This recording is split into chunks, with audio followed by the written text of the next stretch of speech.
Vous êtes sur RTL. VDB, la vie de Berne. Régis Maillot. Une terrible nouvelle a frappé l'équipe de À la Bonne Heure. L'Assemblée nationale s'apprête ce jour à voter une loi interdisant la fessée. Ici, tout le monde est soulagé. Tout le monde sauf Stéphane Bern. Oh non, non, non, non, non, non, non. Décidément, Maillot nous prive de tous les petits bonheurs de la vie. Oh non. Vous parlez de quoi? Mais de la fessée matinale, perdi. Ce sont 30% de mes loisirs qui vont être pénalisés.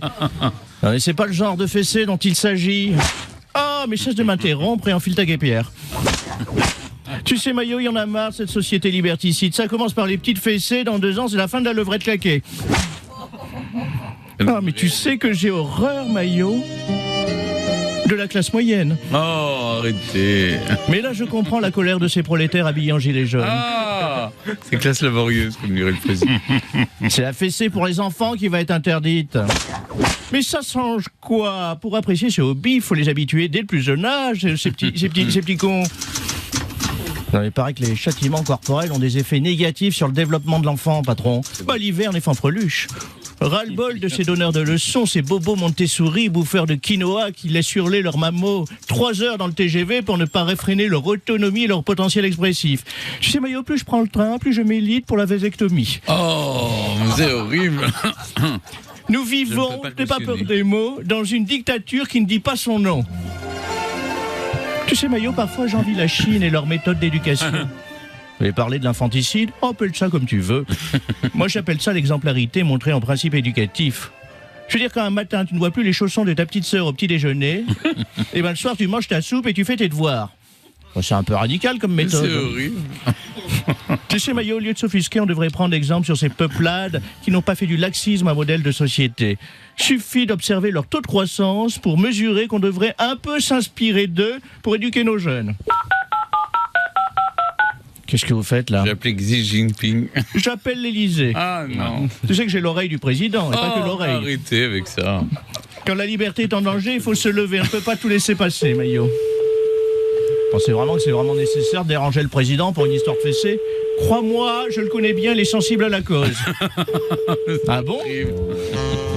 Ah bah tu sais, Maillot, quand t'as épousé ta maîtresse d'école, Oh non, mais vous allez voir comment. c'est que t'as le goût de la punition.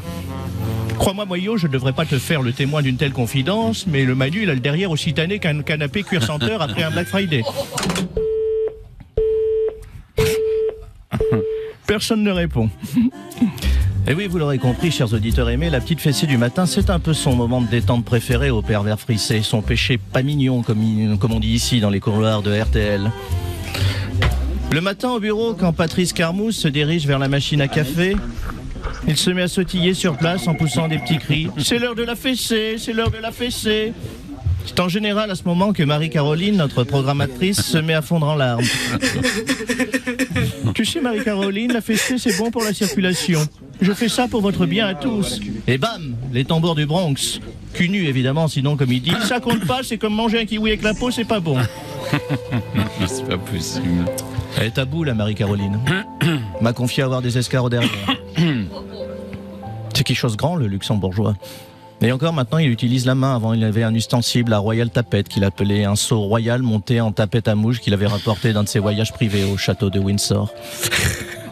Un objet magnifique, mais par prudence, il a dû y renoncer. Le fils de Marie-Caroline se posait des questions normales chaque soir. Tu vois ta mère rentrer chez toi, les yeux rougis par la honte, avec le portrait de la reine Elisabeth en bas-relief.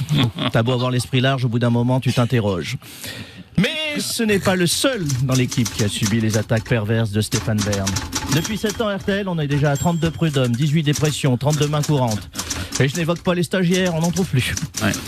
On n'est pas dérangé par les collègues de travail. Quand on a une visite dans le bureau, ça rentre en rasant les murs et ça sort à la Michael Jackson en moonwalk. Plus personne veut nous déposer le courrier depuis l'affaire Rosé.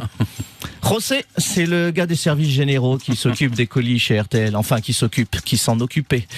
Une marmule, 1m90, 110 kilos un jour, que le Stéphane avait bu un thé un peu trop infusé.